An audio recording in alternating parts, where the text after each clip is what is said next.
So Fontaine has been out for quite some time now, and since its release I have noticed 10 big changes that Genshin Impact has implemented since the release of Fontaine. Like, these changes were not present in the past, like not in the Sumeru or Mondstadt or any other cities, but in Fontaine we have seen some major changes, and I think when I'll explain you guys about these changes, you'll also get the direction where Genshin Impact is getting into in the future. I mean, who doesn't want to see a dark story filled with deaths and stuff like mystery and all that?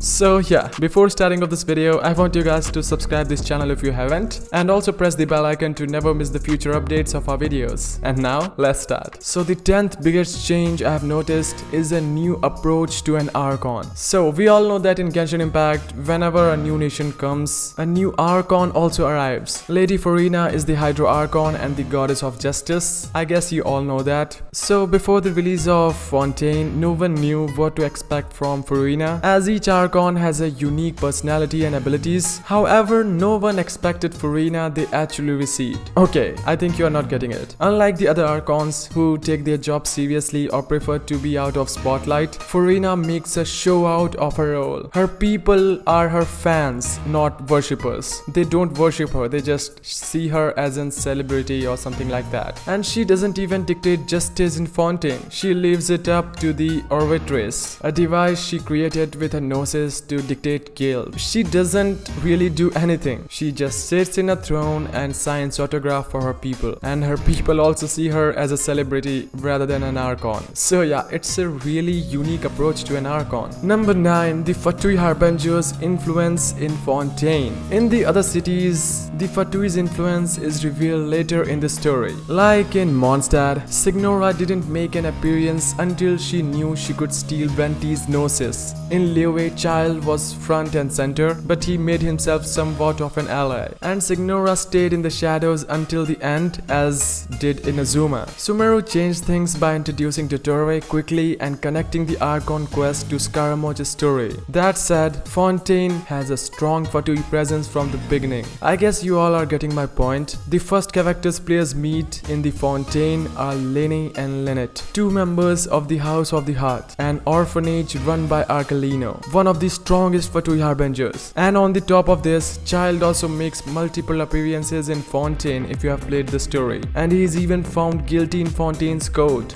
So yeah, Fatouis are really present in Fontaine and they are really active, and that's really concerning since the Archon is not really an Archon cause she is a celebrity, I guess. Okay, so number 8, Fontaines New Map Interface. So as Genshin Impact maps have become more complicated, we all have complained about the maps interfaces. When we pulled up the world map, it all appeared as one level, despite the fact that there are many underground areas that span across multiple levels. Fontaine has addressed this by adding multiple layers to the map. Now this allows us to navigate the map without the guesswork by letting them see each individual layer and how they connect to the level above and below them. So yeah, I think it's a really good thing. We can say that Genshin really listens to its audience, I guess, at least for this time. Number 7, Fontaine and underwater exploration. Okay, so I guess most of you know what I will talk about in this point. Well, Genshin Impact has always featured open world exploration. It never touched underwater exploration before. And before Fontaine, we could swim across the surface of the bodies of water and fish, but not much else. However, Fontaine is the Hydro nation and is surrounded by water. More of the map is open water than land. So yeah, we are able to dive beneath the surface of water after communicating with Fontaine's Statue of 7, and we do not die by drowning there, and we can't run out of stamina too. So yeah, we are free to spend as much time as we want underwater, and this opens plenty of combat encounters, puzzles and places to explore, and that's a really good thing. I just love this feature. But what about you guys? Do you like to go underwater? Comment down below. Number 6, Fontaine's Chief Justice is a gentle giant. Now some players have pre-convinced notions about New Villette's nature. They believe that the Chief Justice of Fontaine would have a cold and stern personality. Many characters in similar positions of power read that way, and from his appearance and the way he expresses emotions, people expected more of the same. But actually New Villette's a complex character who takes personal interests in upholding justice in Fontaine, not because it's his job, top, but because he feels passionately for those who have suffered. He often cries for the victims after trials. He is friendly and willing to engage with everyone. The way he conducts himself makes him feel like more of a god of justice than the actual Archon. I just wish that Neuvillette is the real Hydro Archon. He just seems like an Archon, I don't know why. Number 5. Genshin's newest playable dragon. Yes, dragons have an impactful part of Genshin since the beginning. Storm Terror is the first major obstacle the traveler overcomes. Child's lore indicate that the Savetsa ordered him to kill all the dragons in Snezhnaya. Albedo is housing the remains of corrupted dragon inside him. Apap is the gender dragon of Sumeru that the traveler helps save. And no matter where we go, dragons follow. The most notable dragon in the game is Zhongli, also known as Morax or Rex Lapis or the Geo Daddy or the Geo Archon, whatever you call him. So far, Zhongli is the only dragon the players get to know personally and the only playable dragon in the game. Yes, I'm calling him dragon because he has a dragon appearance too. But Fontaine is about to change that. Neuvillette, the Chief Justice of Fontaine, is the Hydro Dragon and he will be available in the 4.1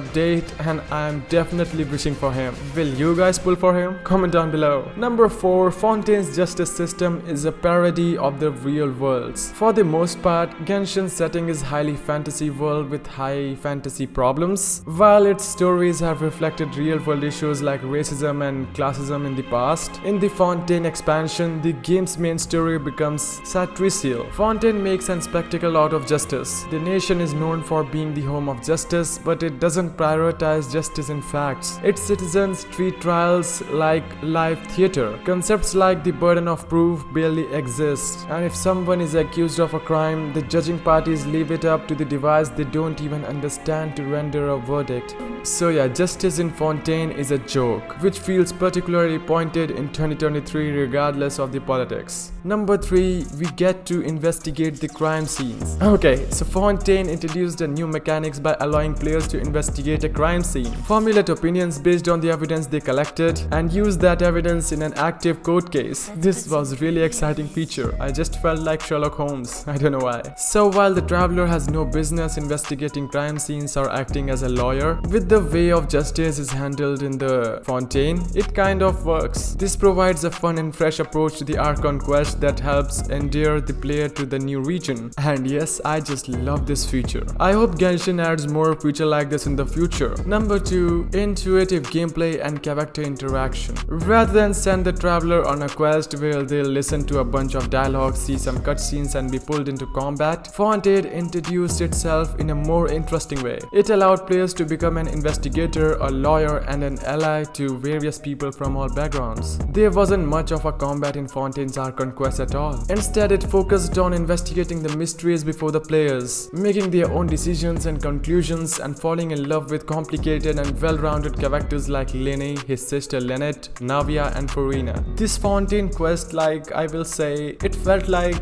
a suspense movie, like no combat, just thrill and all that. This Archon quest broke the mold in many ways and set a new bar for the future story updates, which I'm really excited for. Like, my bar is high for Genshin now, for the story especially, and I would say proudly that Fontaine has the best story so far. And finally, number 1, Fontaine's main quest isn't about the traveler. Whether we choose Aether or Lumaine as our main character, they go into Genshin Impact understanding that their character is not from Teyvat. The traveler is navigating across Teyvat, searching for their long lost sibling and all that. Each new nation is a new opportunity to get information about our twin and blah blah blah.